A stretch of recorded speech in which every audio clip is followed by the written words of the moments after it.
Well, it's summertime again, and that means the sun's out. And if the sun's out, then that means Rob is in his jams and in his hammock in his backyard. And Rob and Butch and Rob and Butch and Rob are going to talk about another Star Trek novel because summertime means reading season, baby.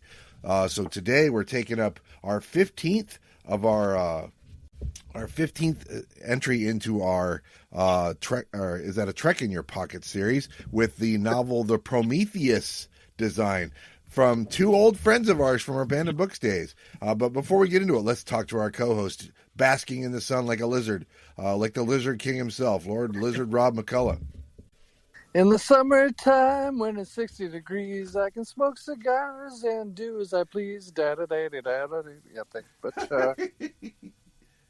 it's good to be here. I was telling you just moments ago, this feels like a day off. The sun's out. It's probably literally, what's it supposed to say, June 8th?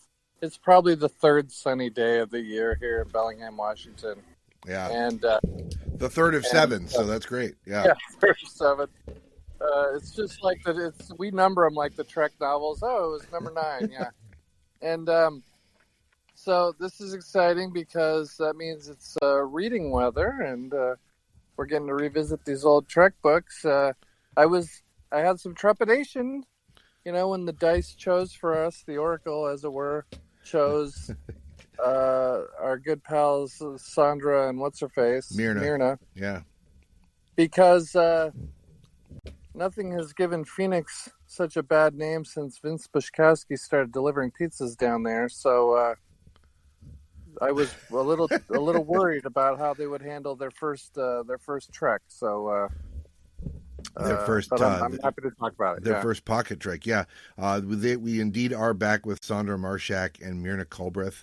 They wrote two of the 13 Bantam books. We did a 14th, which wasn't a Bantam book, but so there were 13 Bantam books, of which they did 2. Both of them were based around the character Omne, and were the Phoenix novels, we called them. My recollection is we weren't big fans of those. They were a little overly full of themselves, maybe a little bit too fanficky, that kind of thing. But then, this is the 5th. This is only number 5 in the pocketbooks. They did number 5 and then number 9 Triangle, and then they were out of Star Trek novel writing. They did some biographies, puzzle books, Star Trek puzzle books. They did some fan fiction collections from over the years and stuff like that. But this is their last 2 Star Trek novels, so they got another system, and it's interesting because they're both still with us. Sondra Marshak is 81. Myrna Culbreth is 85, so they could still be writing. What they got something better to do? Where do they live? Let's go visit them. Road tripping. Yeah, it probably wouldn't be the same as going to visit the hot girls from the original series. But on the other hand, they're probably swing by Sherry Jackson's place on the way. That's exactly right. We'll make a road trip out of it. Yeah, so this is published in March of 1982. It's also shorter than those other novels at 190 pages. So good on them for not dragging that out. It seems like the other ones probably could have used a little trimming, but this one's a little tighter, I think.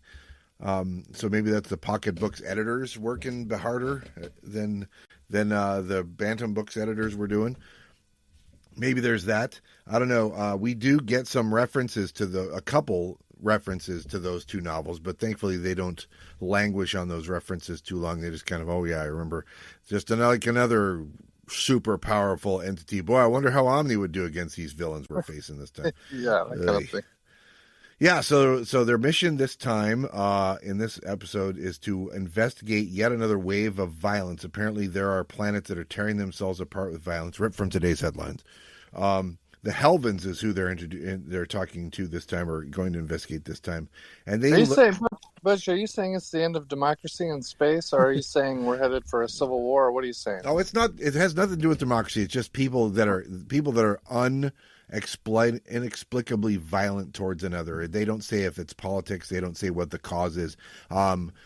We're going to learn it's a little bit more just human nature, I think, than that politics is kind of one of the things that is the thing that they argue about, but it's not the reason they're doing it. The reason they're doing it, we learn, is it's human nature to kill yourself, as Terminator once said. Yeah. You know what it is. This is about the same time that the IBF was being formed, and the thought of another governing body in boxing was going to threaten to tear the galaxy apart. That's right. God help us all if they wrote one today and we had to figure out how to fit the WBO in there too. Yeah. So the thing that I thought was weird is that Kirk and crew also learned that there's a connection between these mass hysteria, Civil War kind of killing outbreaks and alien abductions. And we even have some early references in the novel to, there were people that were abducted by, by unknown forces in the back in the 20th and stuff like that. And I was like, okay, that's a little bit weird to bring in alien abductions. Although I will say that that's not the only Star Trek that's ever done that. There's at least one Star Trek episode in the TNG that did that. There's an episode of not abductions, but they made a UFO reference in season 1 of TOS, right? Oh, of course, yes, that's right. And when the Enterprise itself is one of the UFOs that's being investigated by SAC, that's right. Hey, Butch, do you remember reading this one initially? I know, obviously, you read it back in the day. I didn't remember this at all. Not at all. Oh, really? Nope, not even a little bit. No. Huh. I'm sure I did. I mean, I owned it, so I must have read it, but I don't remember reading it. That's the thing. So, I remember reading it and liking it, but thinking it was pretty dark. Yeah, and it is. I mean, that's true. We're talking about basal human nature kind of things here. So, they get into the psychology of the species and stuff like that, and how, it's maybe no way out of our natures and things like that, and ways to trigger our violent tendencies if you're, manipulated either chemically or by situation and things like that. And the people that were going to do this, we're going to learn that I don't know if they call themselves this or if that's what the crew calls them, but eventually they're going to call them the designers. And they're interdimensional beings in point of fact. They're behind the abductions and also the humiliations. That's another thing that really makes this dark, is that there's a lot of stuff about humiliation in this and how that kind of triggers some of these feelings and stuff like that. As you're abducted, when you come back, you feel humiliated and like you can't talk about it and stuff, which is really a little bit unsavory, but it does its purpose. So yeah, they definitely paint a picture of like Hostel Part 7 or something, where there's a lot of torture and humiliation. They come just short of suggesting some horrible stuff's happened to Kirk. Yeah. But they do not, because like you said, they put the icky and fanficky in their 2 Bantam books. So there's no, naked Kirk carrying naked Spock across the threshold, thank goodness. But yeah, that's very true. There's no ball gags involved, at least not that they mentioned directly. The thing about these aliens is that they have disdain for humans and for Vulcans. And also the thing about them is that they are hot, like fan fiction hot, like Abercrombie and Fitch hot, right? Like the most idealized female versions hot, like literally someplace in some of the characters on fire. Part of them is on fire hot. That's literally hot is what I'm saying when you're partially on fire. So that's pretty cool. I already referenced Jared Jackson on this podcast. What are you talking about? Yeah, the 2 I'm talking about are Bellin and Flame, Flaen. I said they're hot and cold, kind of girls of penthouse aliens that are designers a little bit. And then there's another one, Trath, which is like the head designer, who I'm going to say is playing the role of Rojan from By Any Other Name here. It's like, what do you mean you're having sex with these people? Don't you know you're an Andromedan and you're supposed to have sex with me? I mean, I'm not jealous. What are you talking about? Yeah. So they definitely borrowed from that one, although I don't know how often they actually noted that in their footnotes. Were you getting, I'm half serious and I'm half doing this because I'm playfully needling you, but did you get life force vibes from the description of the aliens? Oh yeah, well, yeah. I mean, that's the thing. Is like, perfect. That's looking. The thing, exactly. We're very life force-ish, very Matilda May, right? Exactly, Matilda with an H for some reason, May. Yeah. So yeah, I did the math. The episodes I was talking about that remind me of are the TNG episode Schisms, where like Riker gets pulled into an interdimensional space and there's a surgical table and we find out they cut his arm off. Yeah, they cut his arm off and reattach it. He doesn't know it. It's like, we found evidence that they cut your arm off and reattached it and you don't even know it. And then there it's like, man, I have not been sleeping good. This is how I remember the episode. Man, my sleep is terrible. And they're like, yeah, unspeakable things are happening to you every night. And I was like, that is bothersome. That really, it's a little bit too plausible. Yeah, that would stick with you after the episode was over too. You're Riker. You're not just like, oh, good, well, case closed, we solved it. Be like, so what was going on? Why am I supposed to just be terrible. able to move on? Well, the answer is episodic television. And then there was another TNG episode called Where Silence Has Lease, which is some big weird face alien that appears on a screen named Nagilam, who like experiments on their crew while they're in this zone of darkness and can't escape from it and stuff like that.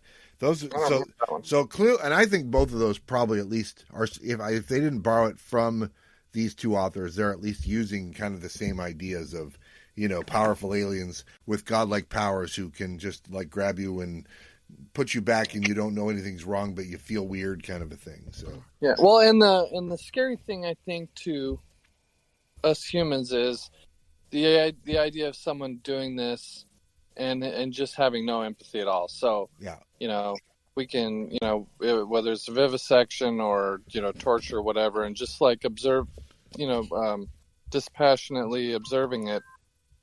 That is the scariest thing of all. I mean, that is really, for sure, horrifying to think about. So, and a lot of these books, these books are aimed at like teens and young adults, and I mean, they're not teenage books per se, but a lot of kids are reading this stuff. I remember being bothered. We were kids. We were 14, 15 reading these. So yeah, exactly. Oh yeah, you read it before we knew each other. It came out when we were 12. Right, exactly. I read it probably 14. Yeah. Well, so the thing I like about this book is that they make a concerted effort, even using footnotes, to make references and to show the references they're making to TOS episodes. This is by more than any of the other novels we've ever read, maybe. They reference other novels. And they're trying to do it because, as people, some of the writers we know, we came across, how big of Star Trek fans were they? These two are huge Star Trek fans. They know the original series backward and forward, right? Yeah. So they're writing it into there. And that's cool sometimes. I don't know that it always hits, but it's kind of fun to do it. I was trying to figure out just how many they reference, and it's probably in the 20s, I think, of different Star Trek episodes that they reference. But I will say that's go ahead. Oh, I like that idea, and I like the idea, and I like that they did it. It does seem like it would be a hard thing to continue with books going forward. It would just be nonstop references, at some point. Well, yeah. So the fact that they're referencing their two novels and all these episodes does get a little. The longer it went, it would be worse. So that's the upside, I think, for these authors. But the downside is, I think that the two authors working together have some tells that I think are problematic. First of all, they do reference the Kirk and Spock mental link, which they developed in The Price of the Phoenix, and that's fine. But Vulcans, in their view, are way too overpowered, right? I mean, the Vulcans are essentially supermen, right? And we, and it's, we get that in a lot of the TV series too. Well, they're stronger and they're mentally faster, but they like turn that up to 12, right? It's like, which is too much. And these two really, really love to nearly kill Spock in every book. I mean, it's like if they wrote a lot of novels, Spock would be almost dead like every damn time, right? It's like he's always having a physical fight and on the verge of death from a physical fist fight or whatever, and it gets a little tiring. Do you feel? Yeah, his bones are always knitting. Do you feel like Spock is probably their favorite character in Star Trek? Oh yeah. I mean, that's what you heard back in the day, right? For fans from back in the day, is that Star Trek was really popular, but Spock was like the really popular character with a lot of people, especially a lot of women, and these two are like exemplify that, right? So my favorite character is always Spock. Was yours McCoy, Scotty? Who was your Kirk? I was mostly McCoy, I think, and Scotty, but I kind of liked them all, right? It's like. Yeah. I always wish that they gave more of them more stuff to do and stuff like that. But, so I think that we get a really weird thing in that we get another Vulcan in this, and we never meet your heroes thing. We meet like a very famous Vulcan in this. Go ahead. I have a question for you that just occurred to me, Butch. Do you since the original series was a little different in that there was a bit of a hierarchy with the characters as opposed to the later shows like Next Generation and so on that are more evenly distributed. Like, hey, we have 7 people and they're all about equal as far as how much time we're going to devote to them. Oh, yeah. And the original series is not that. The original series, you have the big 3, and then there's a bit of a drop off. Yes. Right. And honestly, the original series started with the big 2 and then eventually turned into the big 3. So. Right. Yeah. Yeah. McCoy won the WBO belt and, climbed up there on the first tier. But so you would have, you had Kirk, Spock, and McCoy, the Holy Trinity, and then a step or half step below, you got Jigov and Sulu and Uhura and Scotty, and then you go down another step, you got Chapel and Cowell and some of these other characters, right? That you see once in a while. Yes. And then you have a bunch of scrubs. And did you like that? Because it does make a difference versus like Strange New Worlds. All right, we've got a Spock episode. We got a number 1 episode. We got I already have forgotten the names of the characters from that show, but you know what I mean? Like where it's Uhura episode, yes. And so I don't know. There's something about the setup of the first show I really liked because you still got the other characters got their moments, and maybe not as much as we would like, but also it did keep the focus somewhat a little more, I think, than some of the other shows. Yeah, and that's true. And I think it definitely worked for TOS for that way. I will say that novels give you a perfect opportunity to develop some of the side characters, but instead it feels like a couple of novels we've read mostly develop guest stars. Like they in the case of the last book we did, they spend the entire book on guest stars, right? Who we're never going to see again. And that's really cool, but it's like, man, Sulu's right there. Why don't you do something with Sulu? It's cool, right? Yeah, Yeah, I was thinking, last night I started to watch, but then I got tired and went to bed. But I started to watch For the World is Hollow and I've Touched the Sky. You know? Mm-hmm.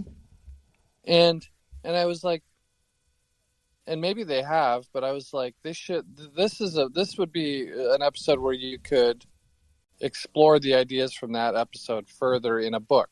Oh yeah, in a novel. Yes, right, and you could have a whole book devoted to McCoy and Natira reuniting.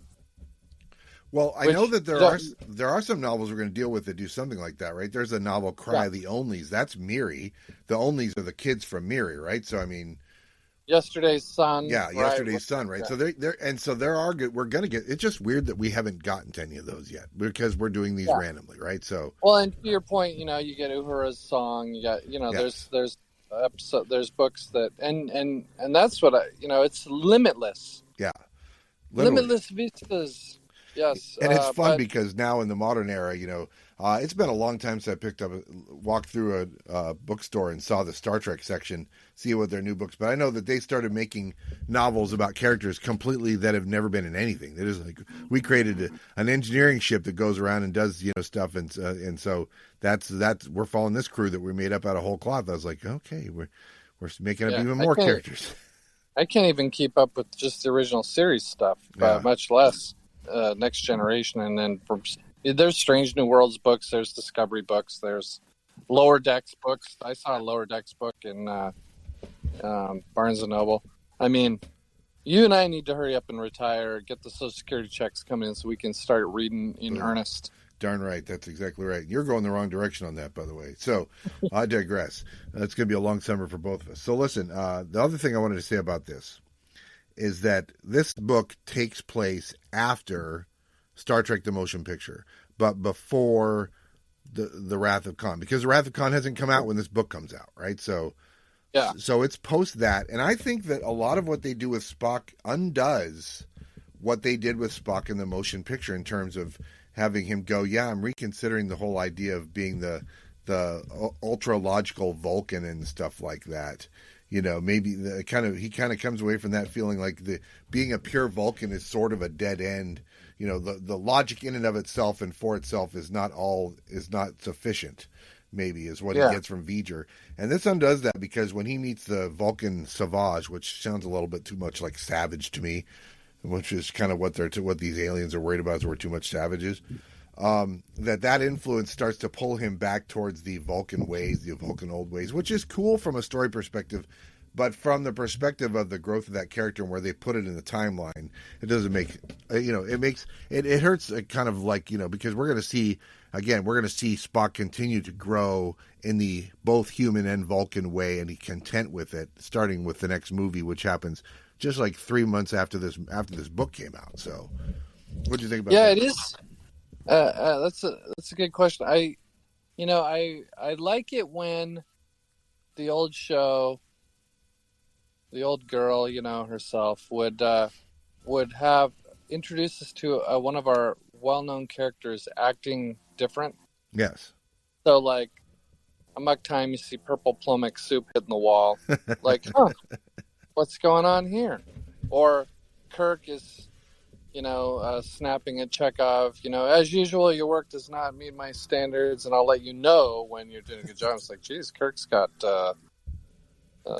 something up his ass there. Mm-hmm. And the motion picture when, Spock comes on there like, well, so help me, I'm actually glad to see you. And he's not answering people and he won't sit down and all this stuff. And it's like, so I felt like they were trying to kind of do that with Spock. I just don't know.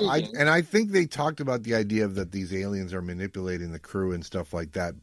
But they're not, and I suppose if you're Spock and you're being manipulated and stuff like that, your best way to escape all that is to go back and say, I'm just going to be logic only, right? And just completely cut off any emotions, because it's hard to feel humiliation if you remove yourself from your emotional connections and stuff like that. Yeah, but I did think that, they were really pushing it. You mentioned the Vulcan strength and stuff being dialed up to 12. Yeah. His coldness and attitude is dialed up to 13. I mean, it's whether there's an alien influence at play or not, it was like, okay, I get it. He's being ultra Vulcan, and I certainly think that makes sense that would be his like default. If the circuit breaker goes off, he's going to revert back to being extra formal, I guess. And maybe that's what's happening here. Yeah. But they really kept it throughout the whole novel, which I wish it would have been like a chapter 1, chapter 2 thing, and then maybe relax a little bit into more like, oh, this is the old Spock I know. Because he really was quite a bit different. Who did you picture as Savage?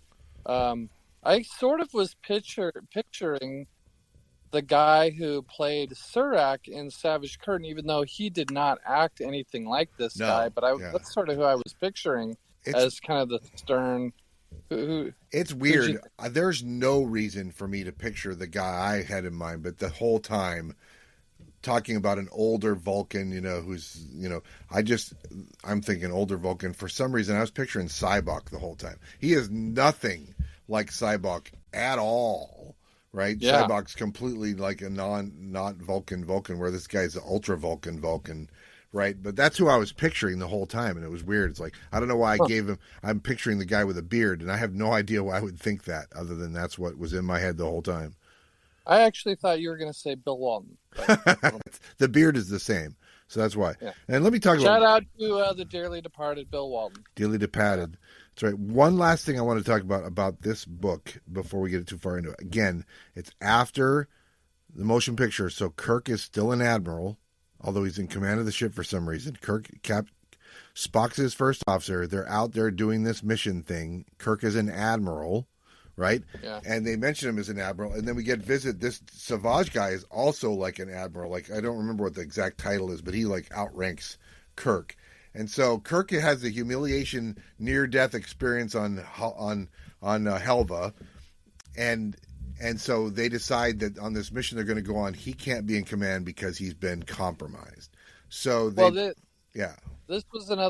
is another thing where you go, okay, how are we going to start this off? Let's start off with them right in the middle of a red alert situation. Absolutely. Right. A landing party red alert, no less. Yeah, I like that Kirk's still an admiral. You definitely get the impression that when they came back from saving the Earth and V'ger and stuff, he didn't just hand the keys back over and go back to his desk. He was nope. Well, the guy who's supposed to be the I, captain's dead now, or rather moved on, or rather evolved. So But I don't think you need to be a captain necessarily to stay in command. No. But and Commodore Kirk would have been interesting. But I like that they're. I do like when, because they would in the novels they can take and I wish they would more often tell us when this is happening. Yeah. Because a lot of times they don't. But there is a big difference between TOS, and motion picture TOS. Oh, big difference, yeah. Right, as far as who the characters are and how they're acting and what they look like.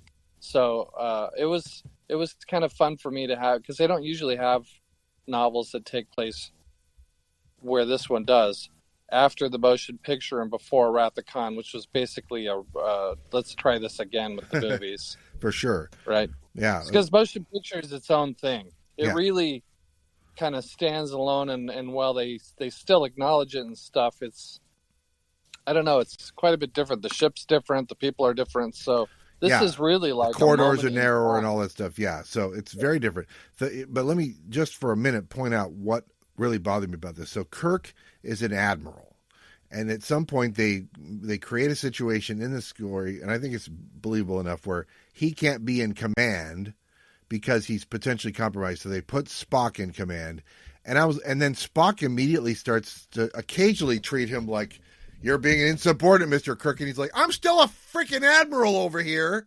I get that I have to follow your orders, but I do also outrank you, right? And so why are you treating me like a junior grade officer here when I'm an admiral?"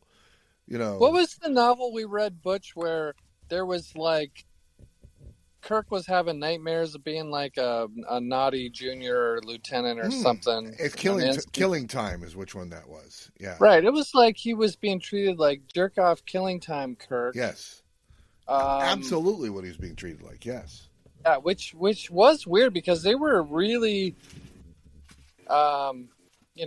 going out of their way to kick his ass in front of the crew. Oh, yeah, you've been humiliated, so I will continue humiliating you, Mr. Kirk. And then at the very end of the story, I'm trekking a little bit. At the very end of the story, there's like, Kirk's like, "I know I'm going to have to apologize, and I'm going to have to hope that Mr. Spock forgives me for disobeying his orders." And I was like, "All right, slow your roll, Spock, buddy. Remember, this was a temporary thing." But he just it's like, "Don't bury yourself in the part, Mr. Spock," if I may. Yeah, I'll tell you, if this book had been canon, spoiler, it isn't. Yes. I don't think Kirk would have gone back to get Spock's body at Genesis. He'd be like, "Fuck him. He's dead. We're all happy here." Yeah, I was, there used to be a time when I would have gone back after him, but I can only take so much. Yeah, that's fun. All right, so we only meet one new crew person in this really spending any time with, other than the Vulcan guy, Savage, and that's a security guy named Dobius, who's a big... Can we just say Savage? It'll just be more fun to say Savage. Ooh, yeah, we can see that. Okay. Admiral, snip into a Slim Jim! It'll be great. Miss Elizabeth! It'll be great. Yeah, I can see lots of fun being had by that. Yeah, so Dobius is just some big 7-foot-tall alien who's a security guard who is going to be mostly used because he's a big guy, and so push somebody around. Yeah, I was picturing like what was it, like Big Hero 6 or something? I was picturing kind of that. Yeah. Blah la la la. That's actually better than what I was picturing. That's hilarious. I was like, I think my scans are showing that if I were to give him the Vulcan neck pinch, he would fall over. Blah, la, la. All right, so let's do this thing. All right, let's turn the page, as it were, and jump into this thing. We're going to start with a prologue. Always fun. Prologue usually means we're starting off not with our characters, but with something else. And in fact, I like prologue. Yeah, in fact, that's what we're doing here. So we start with something called the Fire Presence, who is tuning a precognon. I don't know what that means. I'm assuming precognition, right? That's a very Philip K. Dick idea. And and they're talking about subjects that they're viewing from afar. So these are people who are observing other people, and they're not being really clear who these people are. But at the end of this prologue, we can be pretty clear. They're referencing somebody they call V2, who's a half-breed. I was like, that's Spock who they're talking about, right? And I like that because they made it enough where you could connect the dots and go, oh, I get who they're talking about. Yeah, and it's interesting because they're talking about a former UFC heavyweight champion that we're trying to hire when this sex scandal hits on Brock Lesnar in here, without naming him. Yes. But you can figure out who we're talking about. Yeah. Yeah, we can. We don't know who this V1 they're talking about is, though. That's interesting because we haven't met him yet. And they are talking about V1 and V2 kind of condescendingly, like you come across thinking that they think of these two as the smartest ants in the anthill, right? Kind of a thing. And they're also treating them as experiments in or some kind of a control group for experiments.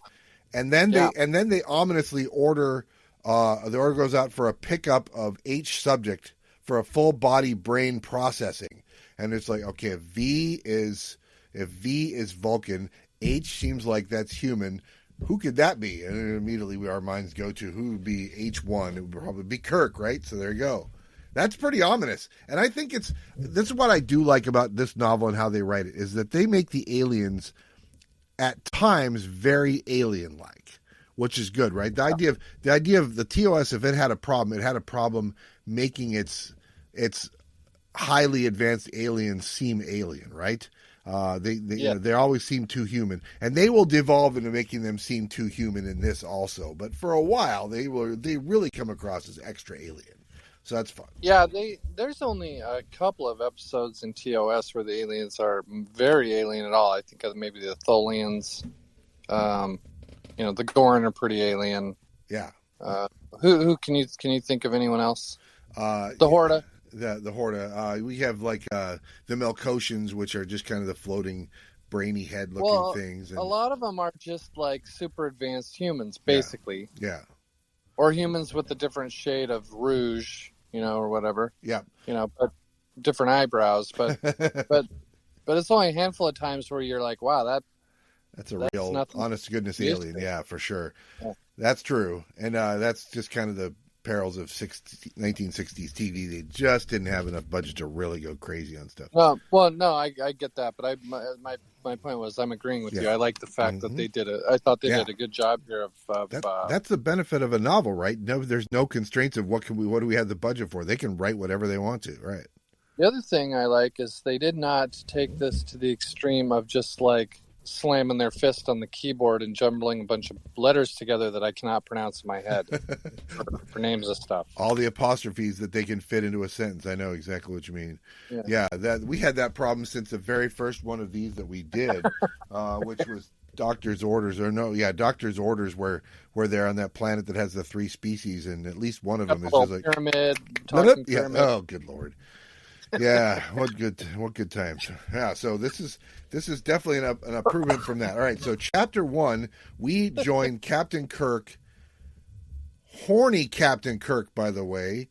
He's wearing fake horns to fit in, presumably, trying to bluff what they call a Helvan. I'm like, okay, so Helvans, that sure sounds like they're describing hell, and they're from Helva.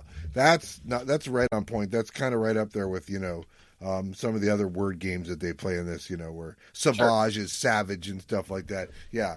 It's like, yeah, you can, we get it. You don't have to like knock us over the head with it. It's fine. And he's trying to bluff a Helvan and it's not going well. These Helvans are living in a Stone Age culture on a planet with a lavender sky and flaming golden red clouds, which they described, I've quoted there, as a vision of hell. And now, let me ask you this, Butch. Mm-hmm. Because you're right, it's about as subtle as an Andrew Galata shot to the groin, but after several warnings. But what would you prefer? They give some random bullshit, and this is R7 or what?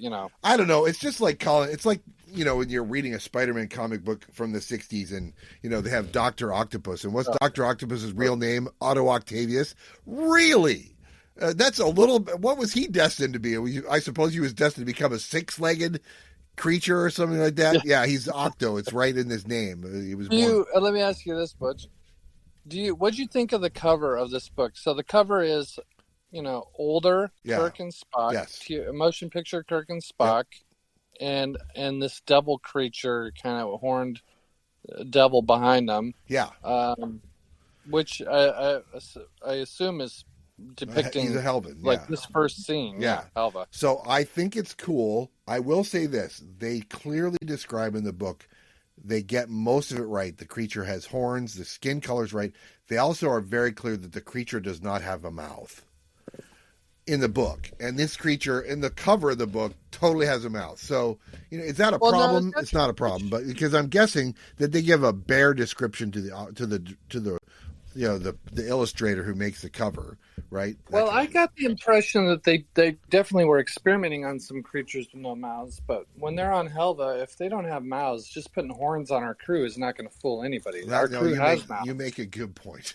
So maybe I'm mistaking some of them or whatever. Yeah, that's a good point, because obviously it's hard to fake. It'd be hard to fake it anyway, but it'd really be hard to fake it if, like, we have mouths. Why do you guys have mouths? You're not one of us. You're not in the body.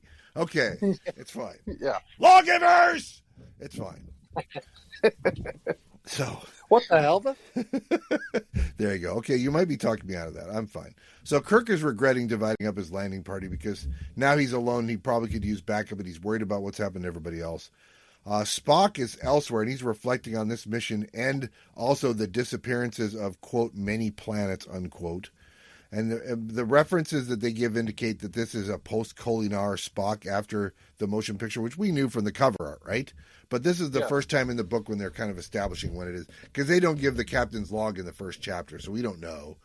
And my problem with this is Spock softened a bit in the motion picture. Yes, and he's not soft here. Yeah. Yeah, it's like, oh, he went, okay, we say I mind melded with V'ger and softened up a bit, but I'm back, baby. I'm back to being a dick. Well, if I would suggest, I'm going to say that Sondra and Myrna are like hashtag not my Spock, right? This is their Spock, and they're going to keep doing their Spock, right? So that's the thing that they like about him, is that kind of thing, and so they write in the character the way they want. And for all so it's a really interesting idea about trying to get in the head of them. But that's my guess about it. Yeah, that makes sense. And again, I'll say it here: Kirk gets attacked by, and the phrase they use is "no mouths." So that's probably, and I don't know exactly what it is, if they're different creatures or whatever that are the ones doing this, but they keep describing them as no mouths, and I don't really know what's going on, if that's a specific group of them or something like that. That's why I thought, well, they don't have mouths, is because they call them no mouths. Yeah, but but it just can't be that the Helvans are all that way, or they must be talking about multiple species, because otherwise the whole. You just can't put some horns on them and have it pass. Yeah, no, that's true. Unless they're covering up the mouths of Kirk and the others. In which case, if they're communicating some other way, they're also going to know that these guys are fake, because they can't communicate telepathically the way that we assume these guys are communicating. We know that that one of these no mouths psychically disables Kirk, right? Well, if you're going to have a landing party on a planet with no mouths, you're not going to send Uhura down. Whose whole purpose is to talk, communicate. Yeah, no, I got you. I mean, so I don't know if it's me reading it wrong, or if it's I'm reading it on an airplane to Hawaii. You didn't write it clearly enough, because neither one of us knows. Yeah. So what we get is Spock gets rescued by McCoy, Chekhov, and Uhura just before some mob violence erupts, but we don't know what's happening with Kirk, and that's how Chapter 1 ends. So we're still on the planet. We're still mid mob attack when Chapter 1 ends, and now Chapter 2, we figure out that they have managed to escape, but we don't know where Kirk is. They're searching hospitals for Kirk, and I'm going to put Dark Age hospitals, because these are, they're also refer to them kind of as charnel houses. And then they talk about them on the scale of technology scale, and the scale that they use is the Richter scale. Yeah, I hate that. I was like, we know what a Richter scale is, and it's not that. So it's weird. Didn't they do that on one of the episodes? Yes, they used. What you called it, the Richter scale. I like it when they say the something else scale of something else. I thought there was one. Was that Spock's brain when they're sitting there and Chekhov does the jaunty little jump up with his pointer and is showing the planets in the system, trying to figure out where the ion ship was? It was one of those, I think. I don't think it was that one, but it's like, come on, guys, think of a different name than Richter. People will know what you're saying. Yeah. If you say the Anderson scale of technological development, well, we'll get that. We know what the Martian, treaty Yes. or whatever. Or, you know what I mean? It feels like there was an alternative that they could have gone with or that they've used before. Yeah, but I'm definitely at this point in the book picturing like the Red Hour and that whole planet and kind of seeing like just a mayhem, a mob. Yeah. Not Starfleet level technology. No, yeah, exactly. Stone knives and bearskins, as it were. Yeah. All right, so they eventually, the mob has unconscious Kirk, and to get unconscious Kirk away from the mob, I just wrote Spock goes apeshit. he just turns into the fighting machine, the kind of Arnold Schwarzenegger or Jean-Claude Van Damme in a group, or Jackie Chan or Bruce Lee or whatever, and just like takes out a bunch of them, grabs them, and they get away. And now the landing party's back in sick bay. Bones has got some bruises, but Kirk is in bad shape, like deep shock, right? And and that, again, that's very consistent. And I remember being a kid, and when I was a kid and would write fan fiction, I would usually do it in comic form, but I would almost always have my heroes like near death a lot because it's good drama. And it worked. And how many times does TOS put their characters in near death situations, right? So it's very consistent with the series. If I was going to write a fan fiction short story about, Evander Holyfield in a fight, it would not look like Holyfield Douglas. Yeah. It would be a crazy war where he was getting knocked from pillar to post and had to call on every last ounce of resolve to somehow pull it out. Maybe you would make them 10 feet tall each. Oh wait, I'm trekking in this novel. We'll get there. Where Spock is involved in a kaiju battle, where he's a kaiju. I don't know how that happens, but we'll get there. It's fine. So Spock is already seeming a little distant, and I'm like, is this from the Kolinar or whatever? Why is he acting like kind of cold and icy still? But Kirk has no memories from what happened down there, just PTSD from what happened down there. And he's also having serious regret over what he calls a stupid command error. That's presumably dividing his forces, right? So he's ashamed. Which I believe what you're describing is PTOSD. PTOSD. That's exactly right. As opposed to PTNGT. Yeah. All right. So he still thinks his command crew is the best in the fleet, and he also thinks that they're unique, that they're the best and nobody's like them. But then they have to go off of the rendezvous with a Federation scout because there's a passenger aboard with secret sealed orders. So there's no time to waste. They got to go right there and pick that guy up. And Kirk is back at duty, but he's not quite normal because in Chapter 3 then, Chapter 3 starts with him awaking from a PTSD nightmare, right? But I totally want to write an article now. The PTOSD about why, in my opinion, all later series pale in comparison. I think we could get published here, buddy. We could do a Myrna and Sondra thing and collaborate on an article. Wouldn't that be fun? Oh, that would be hilarious. I don't know where we'd submit it to, but we should totally do it. Yeah, because there's a lot of fun stuff that we could pull from all sorts of the original series episodes, plus all these novels and stuff like that. So, yeah, we've done our research, is what I'm saying. So it's just I don't know if we could cite it, but all right. So when Kirk wakes from this nightmare, he immediately reaches out psychically for Spock, and they do the callback to the Phoenix novels where the two of them had built like a psychic connection that can cross great distances and things like that. Very Luke and Leia in Empire Strikes Back kind of a thing, reaching out. Leia, and she's like, "We got to go back, Lando." It's kind of like that. So it's a little weird. So then Spock arrives, and he and Spock reminisce about their respective Kolinar and Admiralty recent pasts. And Spock wonders if Kirk is fit for command given the state that he's in. I was like, well, that went right to it, didn't he? Yeah. Okay. Yeah. He's going right to it. He's like, are you sure you're up to commanding? That's usually Spock, when we've seen him, is reticent to say Kirk's not ready for command.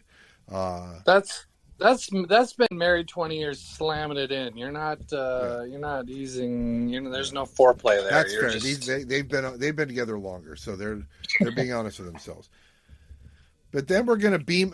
By the way, it's Lieutenant Rand in the transporter room, just like in the TMP, right? So Lieutenant Rand's in there, and she beams aboard a legendary Vulcan Savage. We're going to call him Savage, even though it's Savage. We'll just say Savage. Yeah.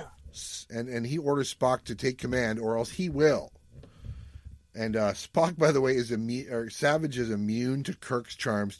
Kirk is like trying to do his usual ease things over, and he's like, "Spare me your prattling," or what? How is it that Sarek dismissed Kirk when Kirk's like, "Oh, I'm sorry for your losses. Spare me your platitudes." Platitudes, yes, exactly. That's exactly how this comes across right here. Is that kind of, which is a very older Vulcan reaction, right? Imperious Vulcan reaction, I thought. So nailed it, And he also is aware of he and McCoy's penchant for trickery. So he's like, it's not going to work on me. I'm tuned into your wicked wiles, he says. And if we were Sondra and Myrna, which one do you want to be, Sondra or Myrna? I want to be Myrna, so you can be Sondra. Okay, so if we're Sondra and Myrna, we would put a footnote here referring everyone to our landmark Star Trek 3 40th anniversary podcast we did last week. So yes, exactly, because we're referencing Star Trek 3. We're referencing the way various species go shut the fuck up. Very good. And also, we can feel free to reference our landmark article in the journal Psychology Today as well. So that's good. Yeah. So I thought Savage comes across as a Vulcan elitist, almost racist, almost. He keeps Kirk aboard for morale purposes, or rather, he says, "Well, Admiral Nagura says you're supposed to stay aboard. I would have shot you out the airlock." Probably not out the airlock, but I would have dropped you out the starboard. Shot him out the airlock. So basically, either Spock's going to take command or I'm going to take command. Those are our choices. There's no option in which you're staying in command because you're an admiral, but I, Savage, outrank you as admiral. Plus, Nagura says you're not in command. So, Butch, did you ever see the original King Kong, the 1935? 33, yeah. I 33. Have, yeah, it's great. But you hear drums beating in the distance. Yeah. And they are going to beat this drum to death. Yes, they are. To death, really. I mean, they really overdo it. I think that's... I misspoke. To the death. They are going to really beat this drum. It's like, we get it. Yep. Spock and Savage are in Vulcan mode, and Kirk's a piece of shit. I get it. Oh, no, here's 400 more examples. Yeah, it's perfect. It is in their nature to do that. So... Yeah. So it turns out, now we're in chapter 4, and it turns out Savage has a, quote, life rank, unquote, of admiral, and he wants to use the Enterprise to investigate this phenomenon of accelerated social change and disappearances on numerous planets. In other words, the ones that are having all these problems with all this violence and stuff like that comes on quickly. He says that which is an interesting idea. That is an interesting little tease they throw in there. Yeah. What is going on? Something peripherally in the background, something larger is going on. My first thought is Denovan parasites, right? So like Deneva, the wave of insanity that's crossing the galaxy and stuff like that. So it's something similar to that. Savage calculates that in the current pattern will result in the fall of galactic civilization as we know it. So that's the stakes are there. Sooner rather than later. Yeah. And so based on all that, Spock agrees to take command. And he refers to Savage as Shahil or something like that, some sort of a title of veneration or something like that. And so at your request, Sahil Savage, I will take command. And so there we have Spock in the center seat, and now Commander Kirk, first officer at the science station. I was like, again, I don't know how. I get it's a temporary position on the ship, but he's still an admiral. It's weird that he went past admiral, past captain, down to commander, is what I think. Yeah, we thought weird. Decker had it rough in the movie, but damn, bro. That's really probably what they're doing, right? It's just like Decker got demoted, Kirk's getting demoted, right? His rank was captain, but we called him commander the whole time. But like with Decker, not only did he get demoted, but he got a pay cut. Then he got double duty put on him for a minute. You know, that's kind of what they're doing to here. Kirk, they're really shitting on him. Yeah. Oh yeah, that's true. I mean, hitting on him. Ooh, you're on fire today, buddy. That warm summer breeze and sunshine is doing you good. All right. That's super tweet too. So we hear records. We hear them read records of Savage. He's a living legend. He spent the last 10 years doing essentially nobody knows what he's been doing because he's been like off the record basically for 10 years. We learned though that he's been studying, for lack of a better phrase, UFO abductions, and I put paging Agent Mulder. I don't know if you like the alien abduction part. I thought that was kind of fun because that makes everybody think about like, oh, wait a minute, what about present day Earth? Even in the 80s, right? Alien abductions was the topic of conversation. And as we're going to learn, they're not happy-go-lucky alien abductions. Yes, they're the probe ones. That's exactly right. So basically, Savage says that abductions lead to social upheaval, which leads to death and disappearance, which is happening all over the galaxy. It's consuming the galaxy. So that's where we set the stakes for this story, is the galaxy itself. Civilization of the galaxy itself is at stake. And what was it? It's got like a year left or 10 years or it wasn't long. Yeah, I forget how the exact phrase that they would use in TOS to describe this. For lack of a better phrase, the universe has 1 year left to live. Yeah, something like that. Yeah. And now we're on to chapter 5, and we are going to visit Kirk and Bones enjoying a Saurian brandy. If you had Saurian brandy in the pool, congratulations. Yeah, we like the Saurian brandy bottle, though, so that's good. Get me the brandy! There we go. It's like we're on there. Okay, that's all you know. and it's pretty clear Kirk's not right in the head. Bone administers a hypno drug, which causes a PTSD flashback in Kirk. Which leads to that mental scream to Spock again, and Spock comes down. He's like pissed. It's like, who said you could do this? It's like, did you realize that was going to have bearing on me because you mentally screamed at me, and so I have to come down and ignoring my duties. Nobody cares what I have to do around here. So he confines Kirk to his quarters. Kirk is pissed, and Spock and Savage take notice, and they confine him to his quarters. And I was like, is this Savage's influence here that's making him act this way? Because that really feels like Spock just like cut him off like right at the butt. I mean, he should know that Kirk's going through some stuff and have some sort of understanding that it's not even lack of compassion. He's just like kicking him when he's down, it feels like. He's being worse than he was in the Galileo 7. Yeah. By far. Yes. Like it's like Spock knows nothing about how to command right now. Yep. And command is more than just giving an order and expecting everybody to follow it. You're also dealing with personalities and you're treating your crew as individuals and stuff. And he's doing none of that. None. And not even trying, right? In fact, trying hard to do the opposite. All right. So then later, Kirk finds Savage and apologizes to him. And Savage, to his credit, acknowledges it more than accepts the apology. And then he says, hey, would you mind showing me your recreation deck? And Kirk's like, well, that's interesting. I didn't know Vulcans were into that thing. He's like, well, just humor me. And then Savage gets pretty egotistical about Vulcan mental disciplines. Well, you're a child, so you wouldn't really understand this, Kirk. You're basically a mental midget, so you wouldn't understand this. Again, an admiral who has saved countless planets, including Earth, many times. Yeah. He compares humans to children essentially, and then they play chess, and he essentially proves it to Kirk. And that not only that, he blasts Kirk in a game of chess, and then we learn that. No, but before you continue, you're making a good point here because in the original series, we understood that Spock was maybe a little smarter than Kirk. Yeah. Maybe even a step or two smarter than most of the crew and stronger than Kirk and everybody, but not light years ahead of everybody on everything all the time. Right. But here, that's what they're doing. They're saying humans are a 0.6, Vulcans are a 28. Yeah. It's ridiculous. And why would the Vulcans in this scenario even partner with humans and form a federation with them if they're just a bunch of idiots that you don't want to be around ever? What exactly the humans bring to the table? Exactly. And we do get that sense right here because they're talking about they apply some psychological leverage and he references his Kirk's tendency to be obsessive by mentioning the dichronium cloud creature from Obsession.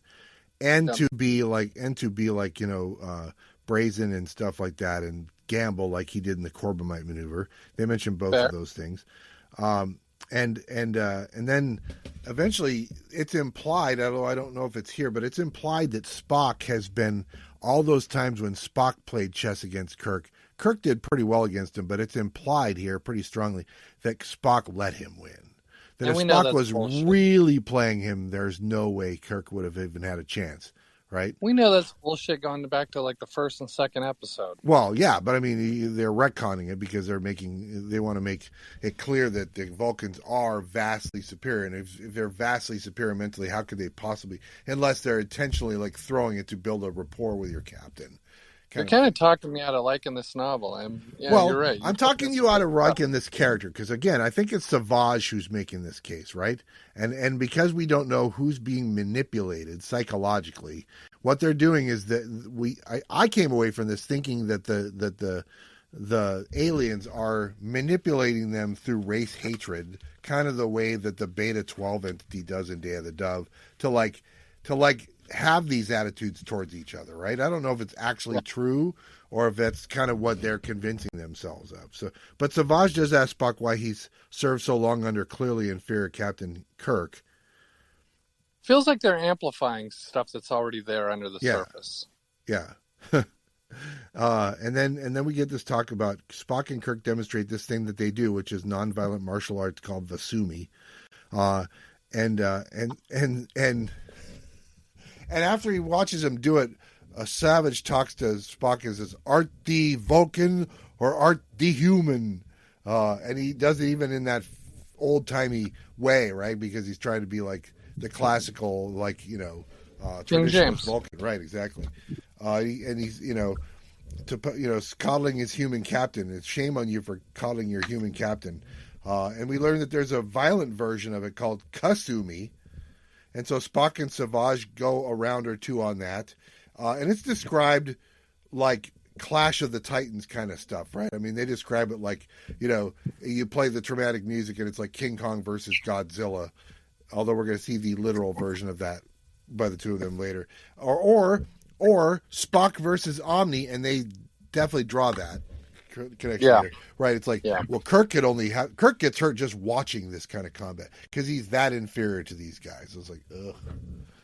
Yeah, they're too much on this, but anyway, so right. So then there's McCoy lays into Spock, but it's not our Spock anymore, really, I say. And then there's some sort of mechanical uniform BS that nearly kills Spock. I wasn't exactly sure. So the idea is you get a machine, the machine makes your uniform for you and puts it on you. And it apparently shrink wraps him instead, and he's nearly suffocating or something like that. And Savage has to come in and rescue Spock from this because Kirk's not strong enough to do it. It's just another, see, you're useless, Kirk. We know that these aliens humiliated you, but how do you feel about being humiliated every moment on your own ship? How does that feel? I thought they were going to challenge him to a game of one-on-one and just skunk him at ping pong. And I mean, they're just, they're really like, see, here's another thing you suck at. Why are you trying to totally demoralize this guy? I don't get what the point is, really. I really don't. Well, we will, like I said, we will learn later that we know that they're being manipulated and doing things and acting in ways that they would not normally do. We'll see it as we get through this a little bit. But right now, this whole thing, they save Spock, but they don't have a lot of time to think about whether it was a trap or murder attempt or whatever, because it's red alert. There is a unidentified vessel coming. It's partially there and partially not there, which is interesting. Is this what Savage is looking for? These things, and it says he believes they're studying the Enterprise, and then he says, "Look, I think my theory is that these aliens are studying humans and Vulcans and all the other races of the galaxy, and they're studying and learning about aggression." Right? That's what they're learning about. That's their study subject. And so Kirk argues. I wish the cover of the book would have been like some giant microscope with just the hint of a larger figure looking down into it at our little crew on a planet. That would have been a cool cover for this 36, 24, 36 figure looking through. Is that would have been? Okay. No, just like a giant, portion of an eyeball. So you don't have to see what they look like, but that some larger thing is looking surreptitiously at our crew, who are much more insignificant figures, right? So like under a microscope. Yep. Yeah. So that would, because that's really what this is about, right? We spend like half an instant on the. Oh, I guess we're going to go back to Helva. So, in fairness, having Helva on there is probably the easiest thing for an artist to capture on a book cover. Yeah. So now we're at chapter 8, and the alien ship has vanished somehow. And not too long after that, someone's now tried to kill Savage, and they do that by shutting down life support in his entire corridor. Scotty has no idea how that happened. Was it a murder attempt? The only people on the ship, they say, who could have possibly done this are Scotty, Spock, or Kirk. So who's the only one of these guys with motive, right? It's like, exactly. Yeah, this is, by the way, I wish they would have said that the ship is gone. It's like a door opened and closed or whatever, but that would have been fun. But, yeah, this part about, like, hey, suddenly we have an attempted murder mystery and all signs point to Kirk is ludicrous. Well, it isn't. No, I don't think even at age 14 I was buying any of this. Well, I'm with you, and I'm thinking they're setting this up as if they're trying to make it look like that. But there's going to be a moment later where it makes me think that that's exactly what they're talking about. So we'll get there. Yeah. All right. So Spock is ordered. Spock is in full disciplinary mode. He's ordered all the crew to double their calisthenics regimens, and they're angry. They're displeased.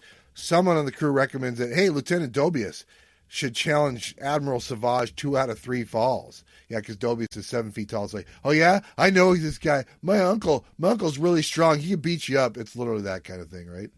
You know what that is? But Heartbreak Rid. Yeah, there you go. Kick his ass, Swede. Yep. Yeah. Somebody can step up and beat this guy. Which from the way they're, I don't know what the crew's thinking, but from the way the reader is thinking about this, it'd just be, there's no way anybody could beat him. It's like, yeah. But do you picture Savage going, maybe you'd like to take a swing at me? I'll put my hat aside. I'll set rank aside. Go ahead, winger. Give it a shot. Take your best shot. Yeah, it's very much that, right? So that all that comes out of nothing. Instead, what happens is Kirk starts the charm offensive again, and he asks Savage to teach him some Vulcan partner stunts. Here's the thing. So partner stunts is like what I did as a cheerleader, right? It's like, we're going to do these lifts that are just designed to like show off physical prowess, right?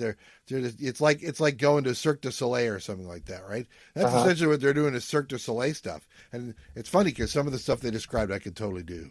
Butch, yeah. It's a hard K sound. It's Kirk du Soleil. Kirk du Soleil. Thank you. That's exactly right. Oh, man, amazing. You are rolling today. Red hot and rolling. That's great. So then after that, we end up with more Kirk versus Spock again. And Spock does not hold back this time, and it's pretty demoralizing. You always thought, I'm learning this stuff pretty well and hanging in there pretty well, and I'm pretty good, man. No, you're not. You have no chance. You never did. Blah blah blah. And so. You know what that reminds me of, Butch? Yeah. In the mid 2000s, Darlene and I had just started dating, and she knew I was fascinated by time. So have I told this story before? I don't think so.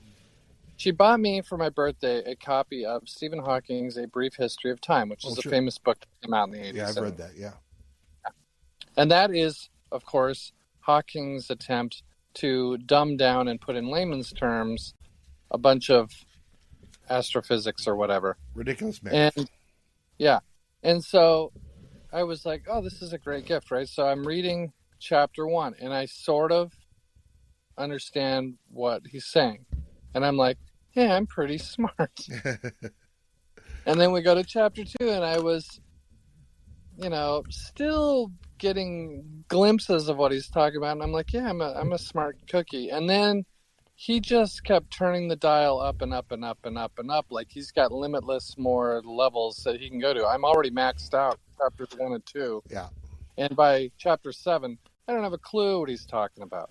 Yeah, I did. And that's what Savage is doing with Kirk. I did the same thing reading. My own. I did the same thing reading Brian Greene's book about string theory. It's like, all right, I'm just gonna have to take your word for it because I'm not following any of this. That's lost cool. me. Yeah, I'm like, can we just go back to like, the universe just winked out briefly? Can we do that? So we're all this is interrupted because Kirk and Chekhov find out that they're going back to Helva because things are going bad in Helva, and everybody's on edge because they're going back there because of what happened the last time they were there. So they find out that when they return, there's a revolution happening on Helva. But who's going to beam down this time? Obviously, Kirk usually insists on being one beaming down, but he's not in charge. So Savage is going down. I like how Savage, when they put the horns on him, they describe him as, quote, the son of darkness made flesh, unquote. Wow. Yeah. Then Spock says it's just us two Vulcans going down. Kirk, you're in command, and you have strict orders not to interfere. Wonder how that's going to go. Yeah, we thought Kirk kept the training wheels on Sulu a lot. Like, you can keep us in orbit, but if anything happens, hightail it back to Starfleet. But that's nothing compared to what they're doing with Kirk. Like, yeah, you're, quote, in charge, end quote, but you can't do anything. Don't order a coffee. Don't you sign that fuel consumption report. Yeah. That's exactly right. Yeah. And the whole time, again, they don't know it because they haven't seen Star Trek 3, but the whole time I'm like, the answer is no. I am therefore going anyway. That's what's literally going to happen. Yes. Yeah, apparently they've never met Kirk. Yeah. Like, this is, okay. It's not going to happen. So they're on the planet Spock and Savage are, and they're talking about how they're just naturally superior to humans, and then they see the Helvans, and the Helvans have guns, and there's no way they should have that technology. That they've advanced too fast, too quickly, and Savage suspects alien interference in their development, which is very many Star Trek episodes where we see Klingons giving weapons to people that ought not have them and stuff like that. So. Outside interference. Yeah. I've been lying. Outside interference. That sounds a good name for a podcast. Savage has recognized similar paths elsewhere where you have aggression that leads to technology advancement, which leads to destruction of civilizations, right? I mean, it's interesting because now they're tying in kind of the idea of mutually assured destruction and humans evolving and achieving technology faster than we have the ability to morally and intellectually, accept the consequences of the use of those things, right? That's very much the President Eisenhower speech when he's leaving office about the dangers of the military-industrial complex and stuff like that. I remember hearing the speech where he's like, we went in one generation from the cannon and the musket to nuclear weapons. Wow. I wish I would have got to take history in college. I always really liked history, and I just didn't end up being able to take any in college because I was, getting an English degree and later psychology and stuff. But I wish I would have got to go to U of I with you and some of the other guys. That would have been fun. It would have been great, man. Absolutely. Yeah, I studied history because I was going to teach history, which is why I studied that. So yeah, now, I'm always envious of you and Drew. That's exactly, yeah. Drew is still doing the history thing, so good on him. So they realize on the ship, Kirk realized that there's been an attack on Spock and Savage, and so of course he ignores the order to beam down, and he beams down after the two Vulcans, not only abandoning orders, but of course also beams down alone. It's just right. That's peak Kirk. I mean, that's exactly what Kirk would do. I don't want anybody else to take the risk, but I sure as hell will. Yep. And he sees something or someone torturing humanoids. I call them at this point the experimenters, and they're torturing Spock too. And he tries a rescue, and Spock is pissed, but it fails, and now Kirk is captured along with them, so that's a problem. So Scotty, of course, and Bones beam down with literally half the crew. It says they have everybody you get a phaser, and you get a phaser. We're all beaming down with phasers, and they. So are we thinking like 200 people? Well, I mean, they say literally half the crew, so if we're doing the math on that, that's 200 people, which is nonsense, by the way. But you could run the ship with 200 people if you had to. So the people still on the ship, it's just like, they're bringing down all of our lead characters, which is, who's running the ship up there is what I'm saying. It's like, I know who's running the ship. Ensign Kevin Riley. Now that Captain Riley has decided that we will be having ice cream since all the senior officers are on the planet. Well, and with morale being in the tank, I think that's not a bad idea, right? See, there's a guy who understands what you do on a hot summer day. And it's hot on Helva. What do we learn if it's not hot on Helva? It's hotter than Helva Monday here, damn it. If we're doing double calisthenics, you can sure as hell get 2 scoops on a sugar cone. Go down to the mess hall. Yeah. And chocolate and coconut and peach. Pistachio. Still, even with that, they bump into Savage too, and Savage leads their guerrilla attack to rescue Spock and Kirk against what they call evil foes. And still, they are all captured. All of them. That's great. Or so it seems, but pretty soon Super Spock and Mega Savage fight as one. And they literally use the phrase that they were attacked with a fury, quote, and I'm quoting, that no flesh could stand against, unquote. And I'm like, I'm sorry, I'm sticking my finger in my throat. Did you take a swig of whatever you're drinking when you saw the word flesh finally in chapter 7? Flesh, I was like, man, I can't believe we had to wait. This is chapter 10, man. I can't believe we had to wait that long. But they basically treat them like bulldozers and berserkers. And then Spock threatens Scotty with mutiny. And then Kirk takes the heat for it. And Spock declares the Vulcan rule of command. We're not having any more of this. Yeah, go ahead. So they're describing this pitched battle. Compare that with like the Savage Curtain, where it's like one hip toss and everybody just scampers away. Yeah, Genghis Khan gets bumped in the belly by an elbow. He's like, "I'm out. If this is how conquest of the world's going to go, I'm out." That's fun. That's hilarious. Yeah. So McCoy does remind Spock and Savage. Maybe you've heard of the IDIC. Infinite diversity and infinite combinations and stuff like that. Instead of subordinating the lesser to the greater, maybe that's kind of their attitude here.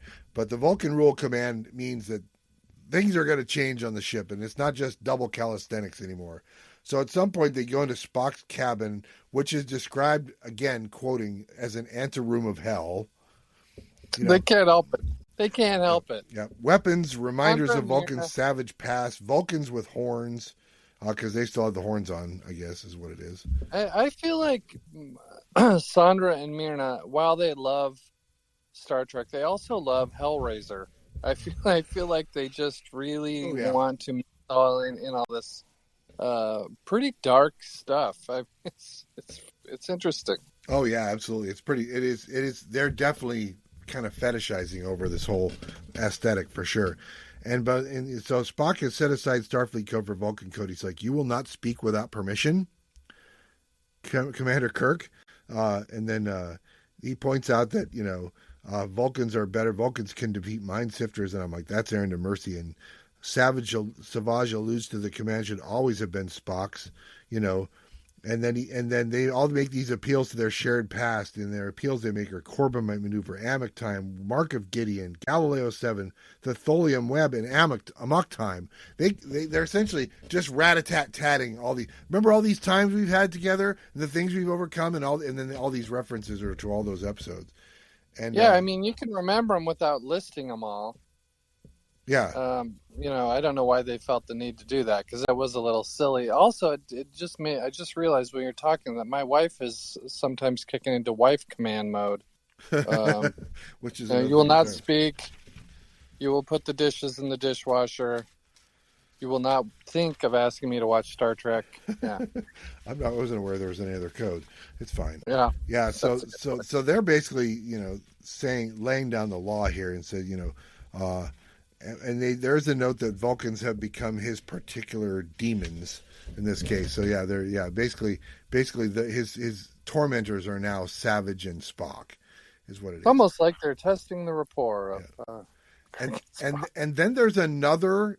Chapter 12 starts with another assassination attempt on Spock. Apparently, they overloaded the controls in the command chair, so Spock's getting electrocuted in the command chair, and they're like, "What are we gonna do?" Savage comes in and he jumps and leaps and grabs him and pulls him away from because when you're electrocuting, you're stuck there, kind of a thing, and so he pulls him away. Yeah. And McCoy's like, "He might be dead, Jim, I think," but then. Savage says it was clearly murder attempt number 3. Someone high in your crew, Doctor, is a murderer. And I'm like, I will say, murderer. No, he's not actually killed anybody yet. So yeah, go ahead. I wonder why they're. I think it would have been interesting if they would have made where it's at least possible that some of this stuff's an accident. But the way these attempts are so bizarre and idiosyncratic, like you're getting shrink wrapped by a new tunic, you're getting electrocuted in the command chair. I mean, those are not random accidents. Like, oh yeah, the command chair malfunctions once in a while. Not, they're obviously. I mean, why not just shoot them in the head? I mean, that's less obvious than what they're doing. Yeah. The idea is they still don't have any proof of who's tried to do this. So my inclination at this point is to think that the aliens are doing this. Whatever these aliens are that we saw referenced earlier, they're like manipulating the physical environment around them to do this. That's what my assumption was, is that only a few people on the crew are capable of doing this. My assumption was it's none of them. It's these aliens that are manipulating the machinery itself. Whereas what we're going to learn is it's more the aliens manipulating the crew themselves is what we're going to learn. I know that they're doing sort of the, well, who could tamper with the computer memory tapes? Well, Finney, Kirk, Yeah. Oh, exactly. I get that they're trying to do that, but I mean, it shouldn't be that hard to clear Kirk of, let's say, rewiring the captain's chair. Yeah. Or, you know what I mean? Yeah, exactly. But it's a fun thing, I suppose. We've seen people push buttons on the captain's chair. So, we know, okay, if you push the red button, it's okay. If you push the yellow button, it's okay. But if you push the green button, it's going to zap him. So that's the thing. It's like, wait for it's all just like, you can picture it in your head, which is kind of what makes it fun. Why are there the three buttons on the thing? We don't know what they're for. You know what I want when I'm retired, if that day ever comes, Butch? I want a captain's chair in the chilling room. You should be able to get, whoever your last employer is, you should just ask them for that as your like gold watch moment, right? Yeah, I bet you could, if you knew, like, I'm sure it's not that hard to make something that looks like the captain's chair. I bet, wouldn't that be fun though? Oh, just sit in it and have it be comfy and spin a little and have some buttons on it. That'd sure. Be awesome. I'd be in that thing all day long. Like all the movie room, you get the screen up front there. Yeah, that'd be rad. All right, I've always wanted that. So it's interesting because they announced Spock's death on the intercom, and I'm like, he's not dead, which is weird that they're announcing it. Savage says that he is a logical suspect, which is I put as a moment. Did they say it was like a Journey to Babel moment, or is that me thinking that that's something that like Sarek did? It's like, yeah, you should consider me a suspect. I'm a logical suspect, so you should be treating me as one and such. So and then Kirk tries to assume command, and Savage denies it. Says there's too much chance of alien mind control, which is, I'm thinking, the kids pumping their fists in the children shall lead kind of a thing. And then Savage notes that Kirk had gone to great lengths before to get his command back, motion picture. And they're like, yeah, and Bones or somebody says, yeah, but not murder, dumbass. I cannot wait till we do our redive into the original series. Man, that's going to be great. It's going to be glorious for sure. All right, so we are moving on. We're moving through this. Chapter 13, Kirk declares Savage part of the problem and says, I will not give up command to you. I will trust that rapport. He's talking about the crew, his rapport with the crew, beyond anything else in the galaxy, including you, sir. So again, not afraid to, we're the greatest thing in the galaxy when we're together. I was like, okay, best ship in the fleet. Everybody thinks they're the best ship in the fleet. But these guys are declaring themselves like the greatest force in the galaxy. And I'm like, okay, that's cool. Confidence is important.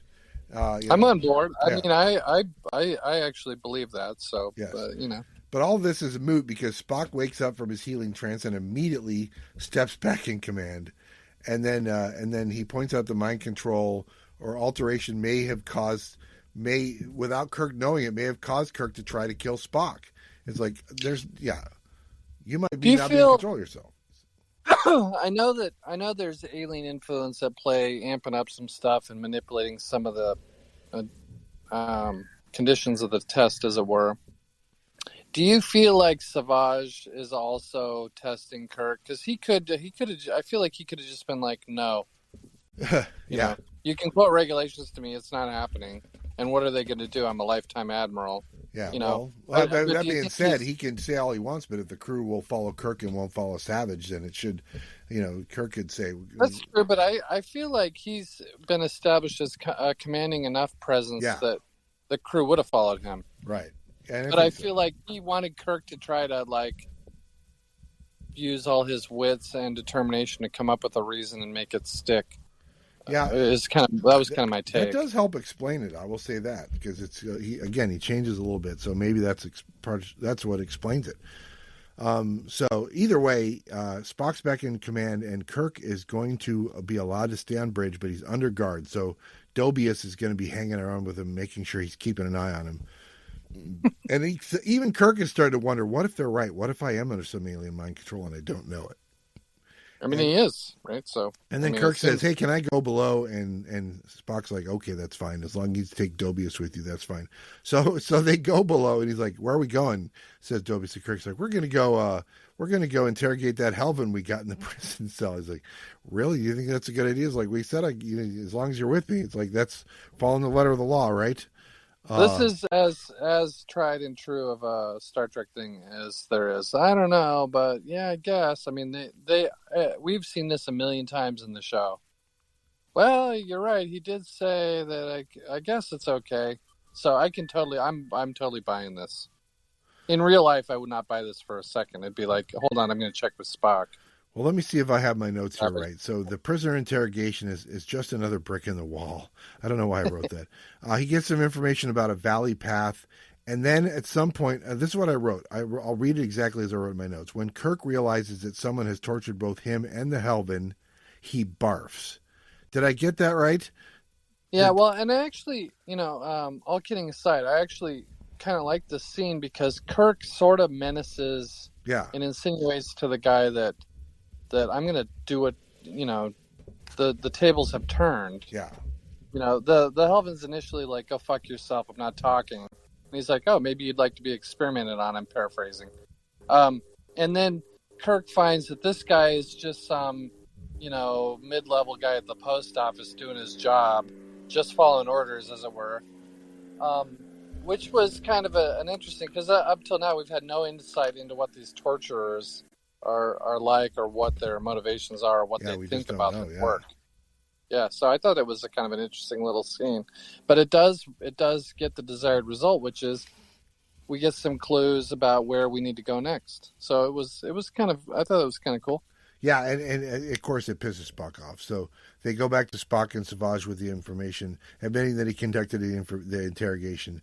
Kirk and Savage identify what they're going to call from now on the designers. They're beyond the experimenters on the Helvans, so they're like the cause of all these problems that are happening. They believe, and that the thing that Savage has been studying for a decade now. That's what they think that they're onto, and they decide to use the double-blind experiments that the designers are using against them. Though Kirk has this idea of going in alone, Spock V'ger style, where he goes into the inner mechanism to see about, mind melding with V'ger and stuff like that. To get the goal of that would be to be purposefully plucked like a rat out of the maze for inspection, which will bring him closer to them, which is what they want, but it's also what he wants, right? That's how we're going to get to encounter these actual entities, is to have them kidnap us. And that is an interesting way of describing it, because you try to think of what would a mouse have to do to get the attention of the people experimenting on the mouse. Yeah. Make it to the end of the maze, baby. Yeah, I guess. I mean, and then like do a dance and spike the football and be like, this mouse is acting unique. Well, let's take a look. So eventually Spock insists that only the Vulcans go, and then eventually they talk him into the two Vulcans plus Kirk and McCoy going. Although it's clear that Spock is barely tolerating Kirk's presence. So they beam down to the planet. Ooh, there it is. That's very Savage right there. That's not how I picture him looking, by the way. So no. With the do-rag is not exactly how I picture it. So they're back on the hell planet Helva, and I like how they describe it as flame on flame inferno. And I put it, again, you can tell I'm at a resort in Honolulu at this time, because I put that flame on flame inferno is 2 settings up from disco inferno. So, and then there's a demon attack, and this time and then after the demon attack, they ward off the demon attack, the Helvans, and now they have the campfire scene, and we soon realize that the campfire scene that they're having is the scene we saw in the prologue when the designers are observing the H1 and the V1 and the V2, right? I didn't even realize that. Oh yeah, so yeah. It's a scene from the prologue. They're all around a campfire, is what it did for me. And the humans and the Vulcans are complaining about each other, but they're both rats to the designers. It's like, yeah, you think you're superior to us, but we all need to be clear that we're nothing compared to whatever it is that it's experimenting on us, right? Don't you wish there had been marshmallows? Oh yeah, they should have sang "Row, row, row your boat" at least, right? For sure. I do like how the planet was. I mean, I thought they did a good job of describing the planet. Yeah. And the glittering crystals and the sheer cliffs, and I did have fun picturing this scene. It is cool looking, that's for sure. So this is where we get our first of many, I think, discussions about human myth and humans discovering things, and Prometheus's gift of fire to humans and his eternal punishment because it leads to inevitable destruction, which is we are going to learn what the designers are wondering is whether all these races are their end point for all of them is destroying themselves, because they'll eventually learn enough things to both hate each other and to have the means to destroy themselves. Which is an interesting age-old question. Yeah, right? Absolutely. So. Right. Yeah. That's actually one of the ideas about why we haven't been visited by aliens, is because at some point aliens, every civilization, us included, but any advanced civilization, gets the technology to space travel. And the question is, how long do they have that technology before they remove themselves from the galactic map by self-destruction, right? Well, I mean, in even in like today's AI discussions. Yeah. Oh, yeah, that's exactly it, right. It's like we're creating this thing that is going to rapidly get beyond our control. It's the same with the nuclear weapons, and it's same with bioweapons. Yeah, this thing will get out of control, and we'll be lucky to live through it. If I may. Thank you. Fred Thompson. Red October. That's exactly right. All right, so chapter 17. This is what I'm talking about. So Kirk legit tries to kill Spock with a crystal shard right at the start of this chapter. He's not aware of himself. He's like in a fugue or something, and they catch him with a crystal shard, and he realizes he was being manipulated by something or someone to try and kill Spock, and they stop him, or something along those lines. Yeah, and I don't know if I buy this. I get that they're under control, but. And they tried to do this in Wolf in the Fold with Scotty. Is he at some level capable of doing this because, he got bumped by a woman or whatever and hit his head or whatever the stupid reason was? Right. It turns out he's being manipulated by an entity, and that's what's going on here. Scotty would never do it, but is Scotty capable of you and I... I think you and I and every other Star Trek fan firmly believes that there is no way ever, under any circumstances, that Kirk would try and kill Spock. Yeah, and yet there they are doing it, presumably, right? Yeah, so, I don't like it. So then Spock and Savage use some sort of Vulcan mumbo-jumbo to, quote, unquote, extend... Ooh, I'm getting some feedback, Rob. What? I was getting some feedback from wherever you had set your phone down, I was getting feedback, though, so... that would be my stomach. Oh, there you go. Yeah. Don't let the microphone be near the belly button. That's all I'm saying. It's an echo chamber. All those bacteria are having their own galactic war. There you go. So they have some mumbo jumbo to extend the rapport that they all have. And then I can't remember which one of them says it, but I wrote the phrase, and it's a quote, "We are all against you, oh God Most High," says somebody. It sounds like some bullshit Savage would say. Probably. You're a dead duck here. That's exactly right. And suddenly, after they say that, they're transported somewhere, and it feels very godlike. This is the crystal stuff, and the rats taken out of the maze, as it were. And Spock pulls them through some sort of a wall portal thingamabob, and then they got to climb out, which prompts Bones to say, "I'm a doctor, not a gymnast." Always love that. Never gets tired. And then, as you know, what would you do if you pulled a rat out of the maze? You'd want to sleep with it, of course. Yeah, because we're gonna meet. Once they're there, they meet a girl wearing what I wrote as holographic underwear. Barely, mind you. Listen, I'm taking these notes and reading this while I'm at that hotel in Hawaii, right? So I'm literally around girls who are barely wearing clothes, and they're describing a girl who's barely wearing clothes. So that's what I'm picturing. Although none of these girls was beautiful the way they're describing this, but it's all the barely clothed part is definitely. It didn't sound like it was a terrible experience. It wasn't. It was not. Yeah, it wasn't terrible, but it was weird. When you're there with your wife, that feels very weird. It would have been a better guy trip than a wife and husband trip. At least being at that place, I suppose. Anyway, so I think I told you when I was at that nude beach in Maui. Sorry for horrifying you and our listeners, but this beautiful young, probably 24-year-old girl swam out by me, and my wife was on the beach, and I don't think I've ever been more scared in my whole life. Gotta be somewhere else, anywhere else. It'd be nice. I would not look at this girl. I would not talk to her. She's like 5 feet away trying to talk to me. No. I'm like, dude, nice weather we're having. I am not here. This is not happening. So this girl's name is Belen, by the way. Helen with a B, Belen. She's mysterious and weird and tells them that they're not prisoners because you were never free. Well, that's fun. Yeah. She's collected some limited purpose subjects, talks to them like they're lab rats, essentially. She also does seem to be interested in Kirk, and I said, yes, like that. But then she remembers herself and talks herself out of it for a while.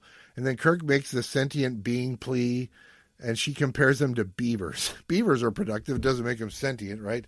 You can talk about all the stuff you build, but beavers build stuff in your planet. So then she asks them to follow, and they say no, and so she inflicts pain on them until they relent. So the givers of pain and delight, basically, is what we're talking about here. Yeah. Yeah, and so we get a little bit more detail on how beautiful Belen is. And then he compares her to human evildoers from the past. And, I think he mentions like Colonel Green or something like that. So it's a Savage Curtain reference. And they So were you picturing Kathy Ireland, or was it someone else? I wasn't sure who I was picturing, honestly. It's weird. Because they're talking about people who have like cold or hot stuff, I'm picturing like video game characters, right? Okay. Probably, yeah, so... which is not exactly accurate, but that's kind of, they're too unreal for real world things to picture who they would be in real world. So I'm picturing video game things. But they speculate what the designer, what if they eat their subjects or whatever? They seem to be that aloof. It's like, because they're talking about, well, you're basically cows to us and you eat cows. So it's like, how advanced can you be? Right. It's like, they're like, oh shit. I was having pain.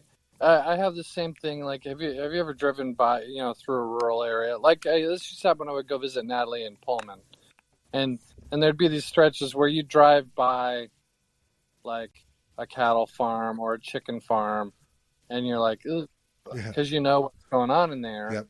And you don't, and we really don't like to think about where dinner is coming from. And I had the same reaction to this part. I was like, we are complete assholes to your animals. We do like to eat them, but we don't like to think about it. And that's true. It's like, can we just have the cognitive dissonance here and not have to think about it?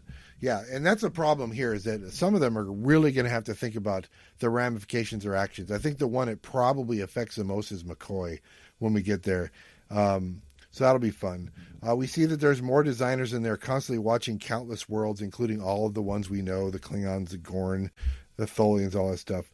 And we meet more designers, including Trath, who says they're investigating a danger of unimaginable proportion, and says the question is, can greatness exist without violence? Is the root question, right? Does violence? And I thought it was an interesting question. It is. This is what the strength of the book is to me, because it is a book where our characters are acting out of character. Yeah.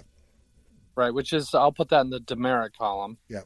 But the ideas feel Star Trek-y, and they're also they are kind of like the cool philosophical questions that we like to ponder in our science fiction. Yeah, and that's I agree with you. It's the best part of the book is the idea behind what the philosophical question they're dealing with is, and they do a decent job of dealing with the aspects of that philosophical question. Right? It's like we're advanced beings, and as advanced beings, is that make us more or less likely to inflict, suffering on lower life forms? And the answer is, it depends, right? It's like we do sometimes without thinking about it. So we wipe out species by the minute. Yeah. So we get McCoy in chapter 20. Then McCoy makes the first of what I'm going to say is 500 references to Hell's Kitchen in New York. And they're all those 500 are in the last 40 pages of the book. And the heart of the question is, why do species turn violence on one another and lead to their own destruction, right?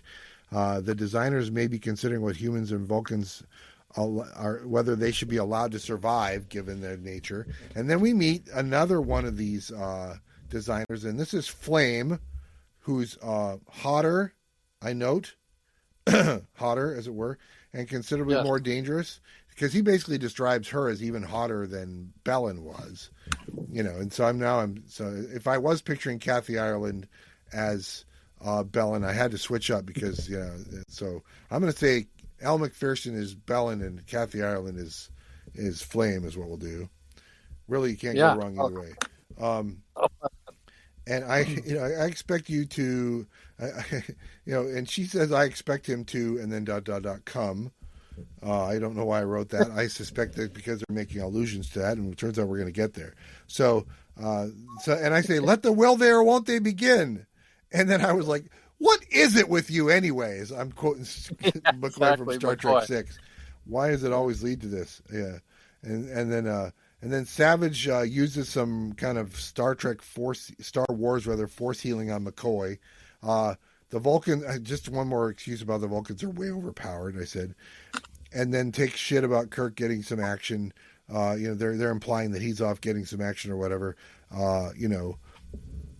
Which is kind of fun. Not what did he say? Not they say something about patting. These people are treating us like we're pets, and they're patting us on the head. And somebody, I think it's Savage, says it's not the part they would pat. I think I was like, that was very ham-handed. Very ham-handed, especially for a Vulcan to say that, but it's fun. It was funny though, and I do have to take my hat off to Kirk. We always kind of chuckle when he's putting the moves on, almost every, and like that video, Women of Star Trek, I sent you from YouTube. Yeah.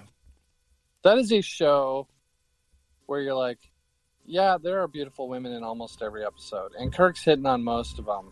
Yeah. But I'm like, good for you, Kirk. All it takes for me to not be in the mood is like, I'm tired or a slight headache. This guy gets tortured, beat up, humiliated, and yet he still finds himself draining his balls here in chapter 15 or whatever. It's like, how is he? He must really be able to separate stuff in his mind. Like, I'm having a really rough month here, but sure, I'll bang this person who's going to kill me minutes later. Yeah, that's crazy. It is pretty crazy. I mean, he has a singular passion, is what it is. So Yeah, this is the chapter at the end of this chapter 21. We're on 21, by the way, where Bones has this existential crisis about medical abuse of laboratory animals, which is another thing that scientists in the 80s are dealing with, right? Up until then, we would test cosmetics on rabbits and we would test medications on rhesus monkeys and all this stuff. I'm sure we still do. We still do, but I mean, we didn't think at all about what the ramifications of those things are. So them dealing with it in a 23rd century context is like saying we've never really gotten away from that kind of a thing, or we don't. Well, and it is weird because even in the 80s, we would hear these horror stories of, they just pour stuff in the eyes of the rabbits for no reason. I mean, they're not even learning anything. They're just doing it to do it. It's like, why? They're Dr. Mengeling them is what they're doing, So. Yeah, they're Tuskegee experimenting them. It's like, you already know how to cure syphilis. Why are you doing this? Well, you know what this leads to is this discussion leads to is at the end of this chapter, Savage seems to have gained a level of respect for McCoy's courage of this human healer, right?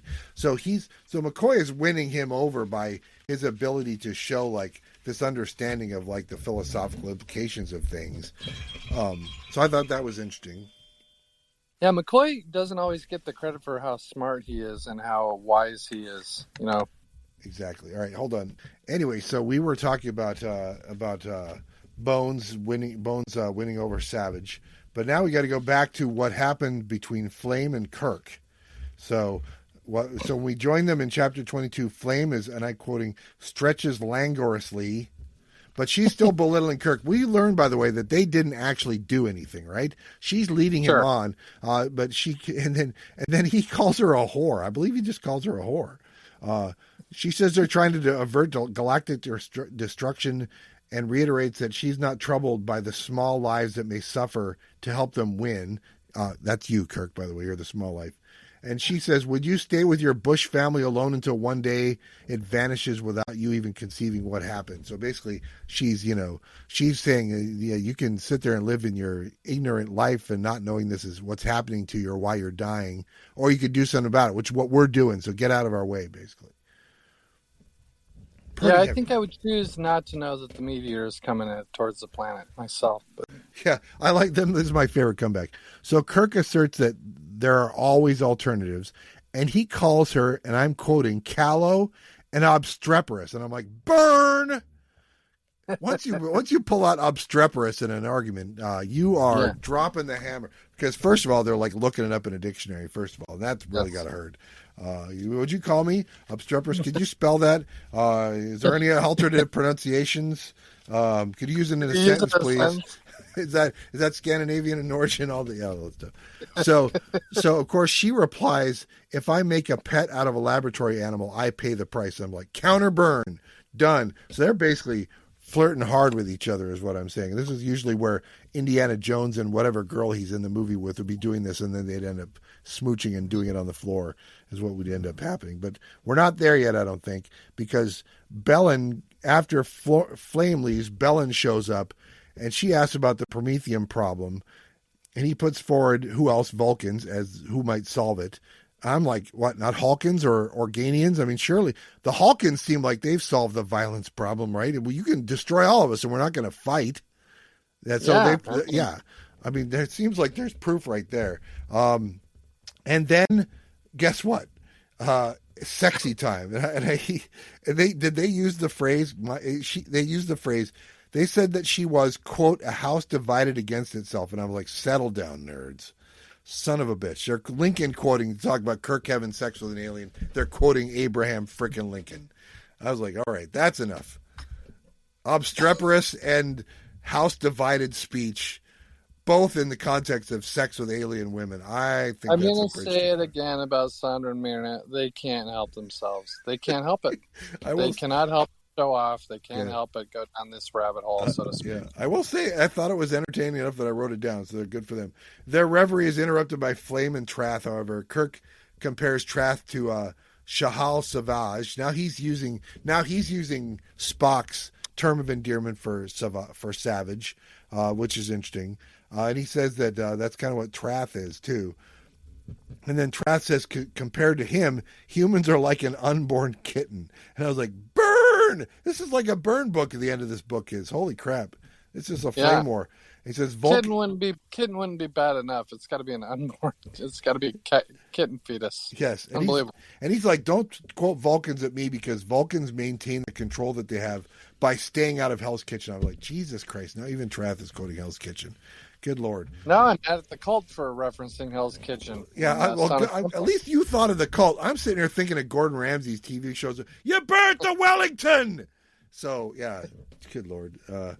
Yeah, they clearly didn't know where the ugly turns that the phrase Hell's Kitchen would take. Again, I think the cult used it nicely. I think Gordon Ramsay has used it to make a television show where guys get into arguments while cooking scallops. So maybe that's proof that we're destroying ourselves, Rob. Maybe that's the proof right there. Listen, it's fine. Well, as evidence that we have a chance to evolve, I will tell you, I refuse to watch cooking shows. Well, good for you. But I have done so in the past. I did watch Sweet Genius for a short time back in the day. So. There you go. Well, we don't get Food Network anymore. That's really cured me of my Food Network show watching. Is that? Oh, there you go. Yeah. So Spock tries to work on Bellin and Flame, and he says he's willing to die with Kirk. But he says it's unnecessary for that to happen. And then Kirk experiences torture hitherto unknown, experiences fear and loathing, only to get interrupted by Spock, who gets who gets slammed, and then McCoy. McCoy and Spock and Savage try to stop this, but they'll get the stasis field. And Trask says that he'll let the rest go, but he wants to keep Kirk to study. And Spock refuses. He says, "Not even for the freedom of the galaxy will I let you have Kirk." I was like, God damn, that's rapport right there. Son of a bitch. And that's also gone back to the Phoenix bullshit. You know what else it is? It's like, it's not. If they just waited 3 months, you'd hear Spock go, the needs of the many outweigh the needs of the few. It's like, but the galaxy, or I would trade the galaxy for my captain. I was like, okay, that is exactly not getting the message from Star Trek 2, which hasn't happened and that yet. is exactly not what a ultra-logical command mode Vulcan would do. Yeah. Oh, yeah. A Vulcan and you and me also would be like, well, he's expendable in this particular instance. Yeah. Well, you know who does agree with you is Savage. Savage argues with Spock that Kirk's willing sacrifice is worth it to save the galaxy, and by the way, we all agree with that. But what we get is that all of this is the designers manipulating Savage and Spock into combat, and I wrote, as you said already earlier, to the debt, right?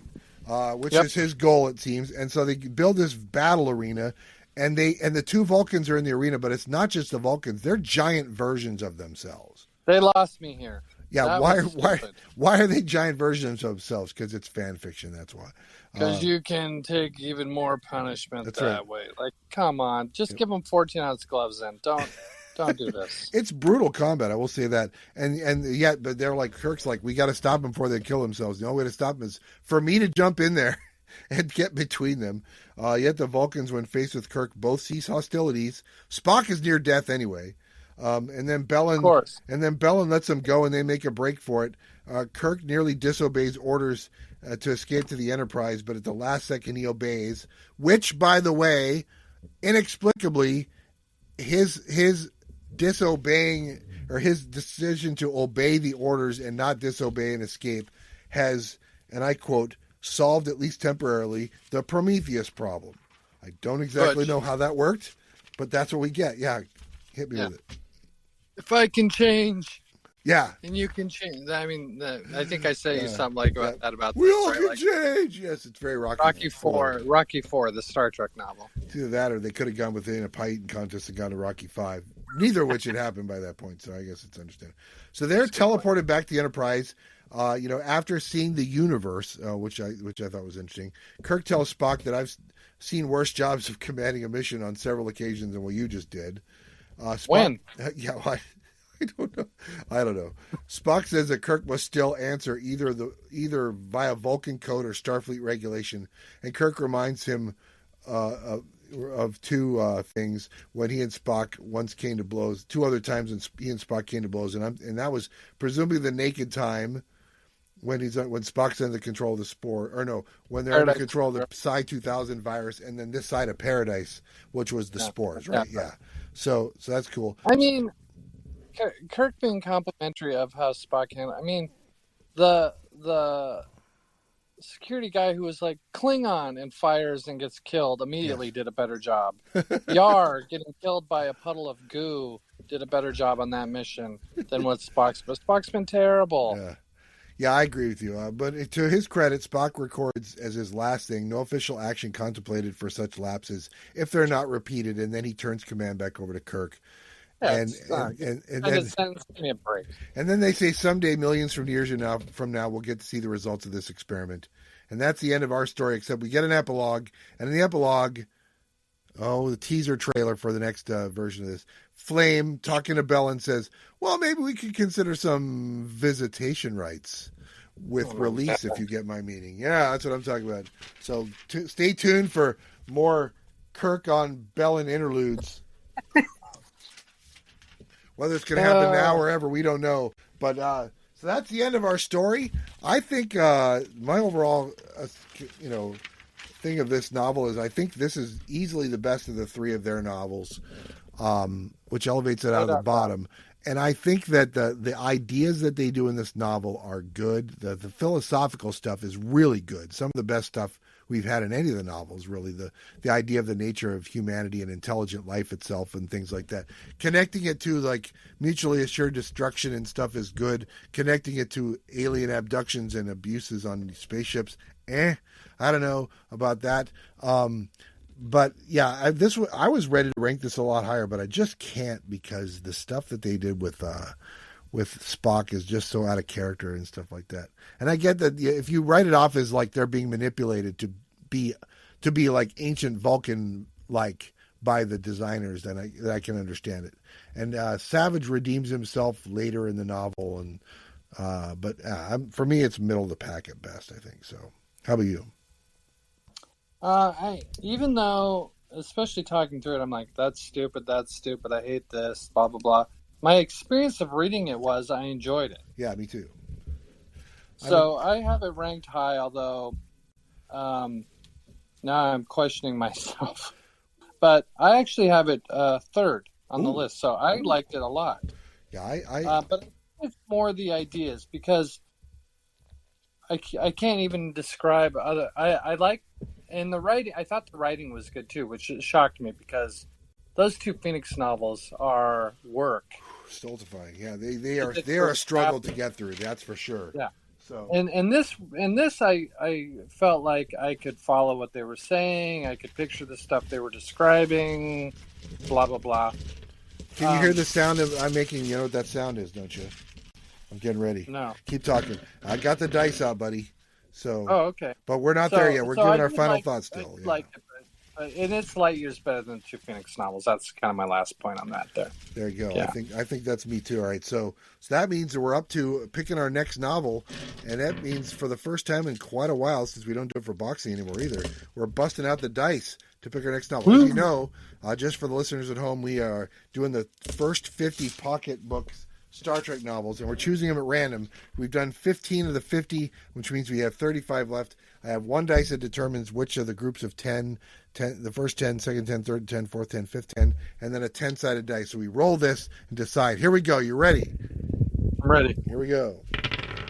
All right. So it is group 4, so that would be the 30 through 39, and it is 38, which we've already done. That's Cynic Epidemic. So we're rolling again. Here we go. All right. Oh, no. So this is, and then number 3, the Klingon Gambit. We already did that one. Here we go. Rolling again. Maybe there's a better system for this. All right. Same group. So number 7, which is Star Trek 2. All right. Here we go. 13, 2. All right. So 32. Novel 32 is the next novel. That is Chain of Attack. Number 32 is our next Star Trek novel. So, do you remember anything about Chain of Attack? Is that the, that's not... What was the one with an exclamation point? Battle Stations and Dreadnought have exclamation points. I don't think this one does. One of those two. Okay, I believe it's got a picture of some chick I don't know on the cover. Yep. Let me go look. Let me go grab it here. Yes. So obviously, no, I don't remember it, but I think I remember the cover. What number is it? 32? Number 32. Chain of Attack. Yeah, so we go chain. Yeah, so it's interesting because we have been around the low numbers for a while. Chain of Attack has a picture of Scotty and Kirk on the cover, and the Enterprise flying towards a Milky Way galaxy-looking thing. Novel by Jean DeWeese. Oh, here. Okay, here we go. I'm pulling it out, as it were. Okay, yeah. I was picturing something else. Not a great drawing of Kirk.